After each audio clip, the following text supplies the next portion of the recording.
जितनी भी हमने स्कूटियों के रिव्यू किए थे, जिसमें से एथर थी, iQube थी और ओला, इसके रिव्यू देखे। आज हम रिव्यू करने जा रहे हैं रिवोल्ट का। मेरे पीछे आप देख रहे होंगे, ये रिवोल्ट की EV RV 400 है और आज हम इसका रिव्यू करने जा रहे हैं।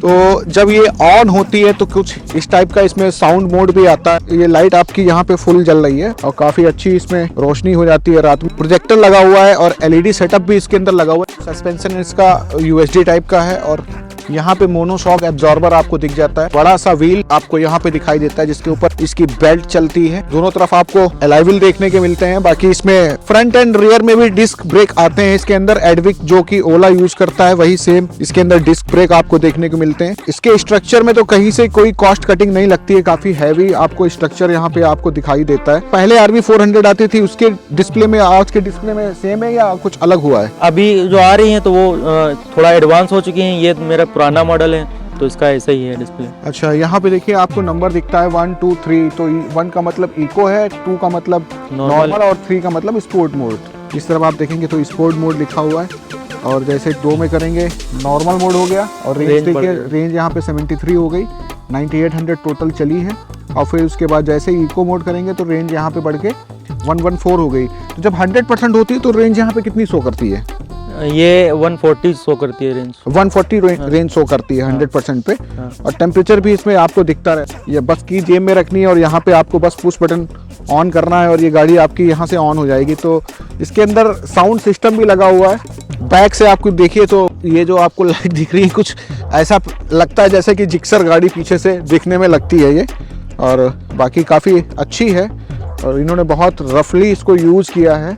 अगर तो कोई बंदा इसको लेना चाहता है और इसके बारे में जानना चाहता है तो ये जो इनका ऑनर्स का रिव्यू होगा वो उसके लिए बहुत ही फ़ायदेमंद साबित होगा।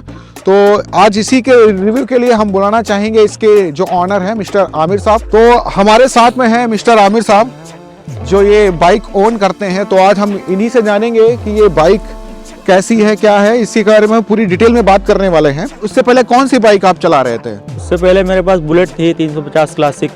अच्छा, वो चला रहे थे? हाँ, वो चला रहे थे और तो एक हंटर भी है, वो भी चलाते हैं। अच्छा अच्छा, तो अभी भी वो दोनों गाड़ियाँ आपकी फैमिली में हैं? हाँ, अभी भी दोनों गाड़ियाँ हैं। हाँ, तो ये बताइए कि जब ये आपने गाड़ी परचेज करी तो किसकी पसंद थी ये गाड़ी? ये गाड़ी परचेज की थी, मेरे पापा को पसंद आ गई थी ये गाड़ी, तो पापा ने बोला यही गाड़ी ले लो। मेरी राय नहीं थी, मेरी राय ड्यूक लेने की थी, लेकिन पापा ने बोला कि गाड़ी अच्छी लग रही है, डिजाइन भी अच्छा है, तो यही ले लो। अच्छा, आप ड्यूक लेने गए थे? हाँ, ड्यूक लेने गए थे, लेकिन पसंद ये आ गई तो इसी को ले लिया। अच्छा अच्छा, तो आपको कितना टाइम हो गया इसको खरीदे हुए? इसको खरीदे हुए 1.5 साल लगभग हो चुके हैं। डेली लाइफ में जैसे यहीं आसपास जाना होता है, 5 किलोमीटर 10 किलोमीटर, कभी कभी 20 किलोमीटर भी काम पड़ता है तो चले जाते हैं। यही ऐसे ही यूज करते हैं बस डेली लाइफ में। अच्छा अच्छा, और चलाने में है कैसी ये? चलाने में बहुत बढ़िया है, कंफर्ट है और मजा आता है चलाने में। ये इसका फ्रेम जो है वो स्टील का फ्रेम दे रखा है। यहाँ पे आपको साइड में सारी गार्ड दे रखा है, पैड भी आते हैं वो भी इसमें दे रखे हैं। बीच वाले में बैठने के लिए आपको यहाँ पे फुट रेस्ट दे रखा है। ये जो सीट है इसकी जो बहुत पतली है ये सीट। अच्छा, सीट पतली आती है इसकी, तो उसकी वजह से आपको कुछ प्रॉब्लम रहती है? कहीं अगर लंबे पे जाते हैं, मतलब कहीं दूर जाते हैं तो ये थोड़ी दिक्कत करता है। तो जरा कुछ बताना चाहेंगे क्या क्या है फर्स्ट मोड में, सेकंड मोड में, थर्ड मोड में, कैसा क्या है डिफरेंस, क्या है इसमें? इसके मोड के हिसाब से ये इको पे चलाएंगे तो ये 120 का रेंज दे देगी और अगर इसको नॉर्मल में चलाएंगे तो ये 90 की रेंज देगी और इसकी स्पीड बढ़ जाएगी। अच्छा। और अगर ये स्पोर्ट में चलाएंगे तो इसकी स्पीड और ज़्यादा बढ़ जाएगी और लेकिन इसका रेंज कम हो जाएगा। ये 60 किलोमीटर का रेंज हो जाएगा, 60 किलोमीटर का। अच्छा, ये 120 आपके हिसाब से है, ये ट्रू रेंज से मतलब नहीं है। जो कंपनी क्लेम करती है वो 150 के आसपास क्लेम करती है। हाँ, ये कंपनी 150 क्लेम करती है लेकिन ये चलती 120 ही है। चलती 120 है। ब्रेकिंग वगैरह कैसी है इसकी? ब्रेकिंग बहुत बढ़िया है इसकी गाड़ी की। और ऑफ रोड जब गड्ढों पे चलाते हैं तो हैंडल पे प्रेशर वगैरह या कोई आवाज़ वगैरह कोई ऐसा इशू तो नहीं आता है? जैसे कि आप खराब रास्तों पे जाते हैं तो कैसे चलती है ये?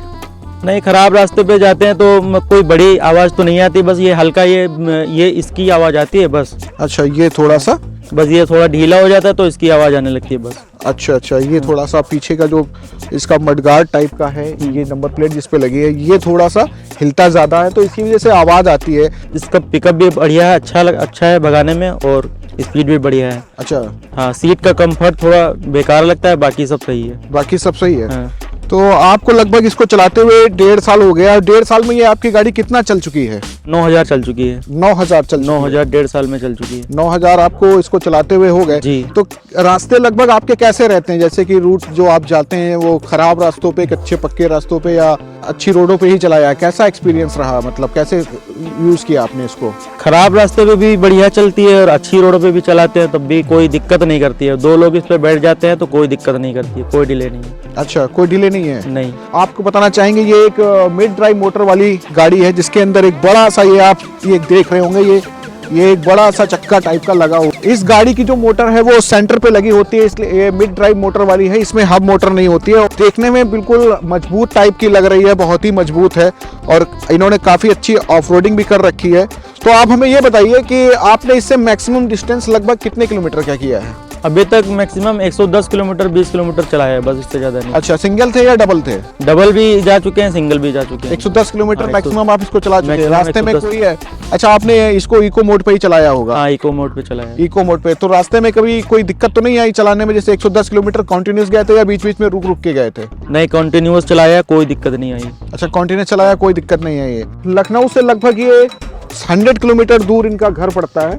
गाड़ी आपने लखनऊ से परचेज करी थी? जी, तो लखनऊ में शोरूम था, अभी भी शोरूम है वहाँ पे? हाँ, अभी भी एक ही है शोरूम लखनऊ में। अच्छा, लखनऊ में अभी लखनऊ के अंदर आपका एक ही शोरूम मिलता है। और एक्सपीरियंस, सर्विस एक्सपीरियंस कैसा रहा? कितने टाइम में आपने इसकी अब तक कितनी सर्विस कराई है? अभी तक मैंने 3 सर्विस कराई है, तो सर्विस तो बढ़िया अच्छी है। मतलब ज़्यादा कुछ करना ही नहीं रहता है सर्विस में, सिर्फ यही ब्रेक ऑयल बदलते हैं और उस बेल्ट साफ कर देते हैं, बस बेल्ट साफ कर देते हैं। बाकी अभी तक आपको देख लेते हैं चलाने में, मतलब अभी तक कोई ऐसा इशू नहीं आया कि जैसे कि कोई चीज़ खराब हो गई हो या चलते चलते कभी ये बंद हो गई हो? नहीं, चलते चलते नहीं। 1-2 बार ऐसे थोड़ी दिक्कत आई है, लेकिन वो मतलब ज़्यादा नहीं, बस उसको यहाँ से कट किया और उसके बाद ऑन किया, फिर चलने लग जाती है। अच्छा, एमसीबी जो है? हाँ, एमसीबी ऑन किया, ऑफ किया, फिर चलने लग जाती है, कोई दिक्कत नहीं है। तो पहली सर्विस लगभग कितने टाइम पे हुई थी? पहली सर्विस 1000 पे करवाई थी। 1000 पे कराई थी। उसके बाद की 5000 है? उसके बाद हाँ 5000 पे करवाई थी। अच्छा अच्छा।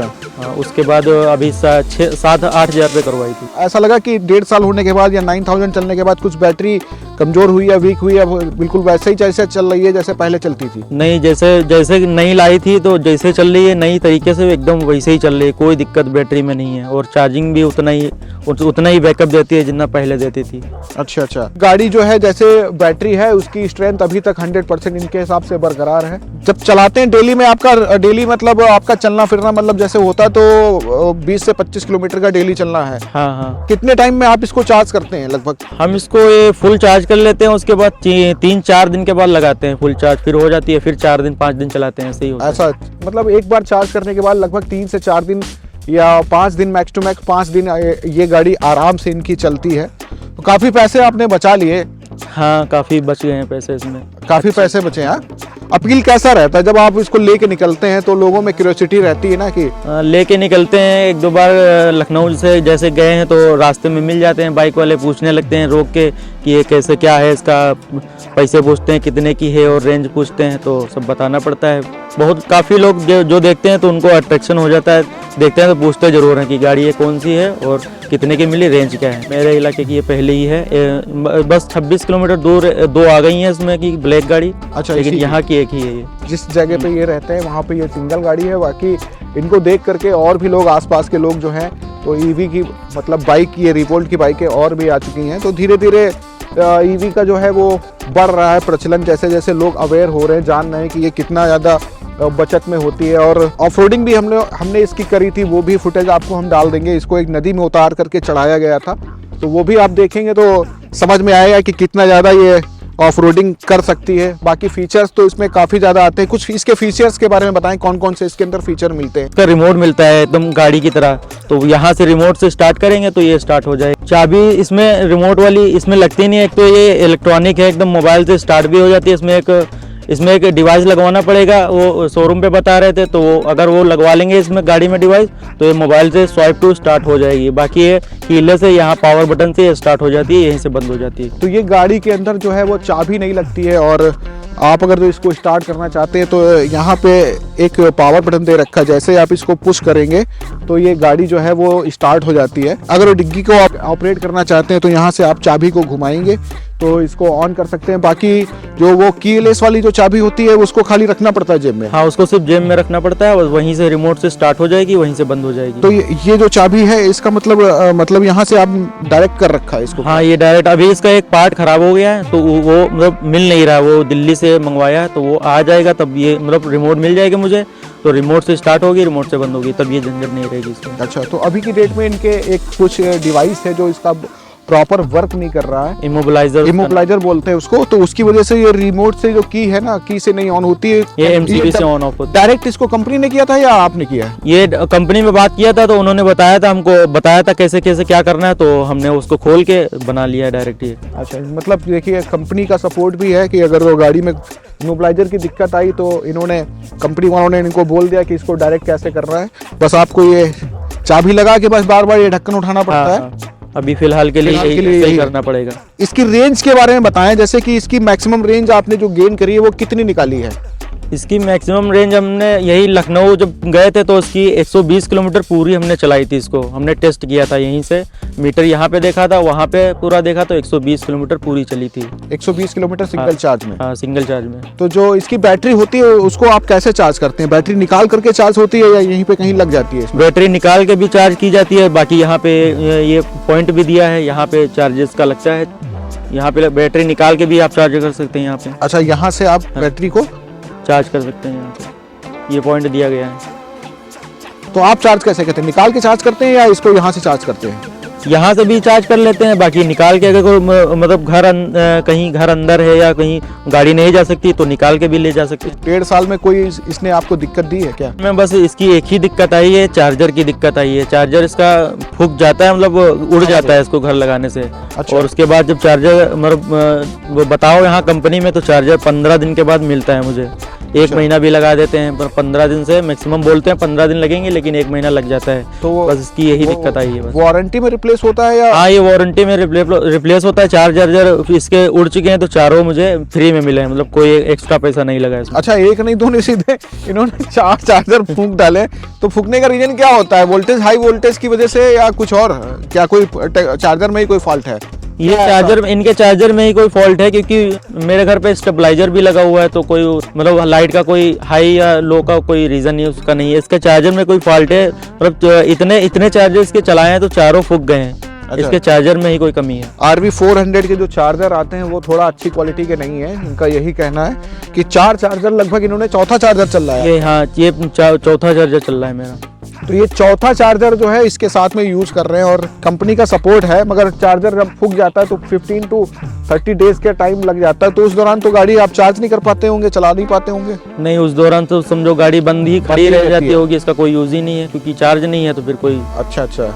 उसके बाद जब आप इसको चार्ज करते हैं तो कोई इशू तो नहीं आता है कि जैसे कोई सॉफ्टवेयर वगैरह ग्लिच वगैरह कुछ ऐसा? नहीं, कोई इशू नहीं आता है। जब चार्जर नया मिलता है तो चार्ज करते हैं तो चलने लगती है, बढ़िया चलती है। हाँ, बढ़िया चलती है। कोई ईवी में जाना चाह रहा है और बाइक लेना चाह रहा है तो मार्केट में और भी बाइकें हैं कि RV400 बेटर है या इससे भी कोई अच्छे उनके लिए ऑप्शन है मार्केट में? मेरे हिसाब से तो ये लेनी चाहिए, क्योंकि ये गाड़ी हमने चलाई है तो उसमें कोई दिक्कत, मुझे कोई ऐसा दिक्कत नहीं है। बस चार्जर के अलावा मुझे कोई मतलब बड़ी दिक्कत नहीं आई। बस बढ़िया, चलने में बढ़िया है, रेंज भी बढ़िया है और इसका पिकअप भी बहुत बढ़िया है, चलाने में कंफर्ट है। RV400 को रिव्यू किया क्योंकि ये बाइक जिस जगह पे थी और जिस कंडीशन में ये बाइक चलाई गई थी उस चीज़ को जानना बहुत ज़रूरी था, क्योंकि ये यहाँ पे ऑफ रोडिंग ज़्यादा होती है। 3 दिन तक एक बार चार्ज करने पे ये इनकी बाइक चलती है।